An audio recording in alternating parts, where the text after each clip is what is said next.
This is Tim here from YourSixTech. Today in this video I'm going to show you how to clear the cache on an application using your Android phone.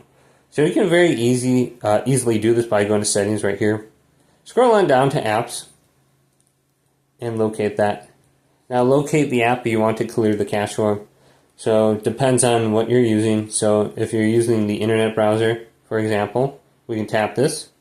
We can force stop the application. And then we can go on down to where it says storage. And here's the option to clear cache right here. We can just press this and you can see the application cache is now cleared. And then we can go to clear data. Now when you go to clear data, it says it's going to clear all data right here. And sometimes it's going to log you out of your account if it's like Netflix and stuff. And you're going to have to sign back in. So just look at these two options as well. And you should be good to go. Another thing that you could try is going down to device care or storage on your phone. So I have Samsung. Under storage, you can see this option here. I have memory, and I can clean up my background apps on here.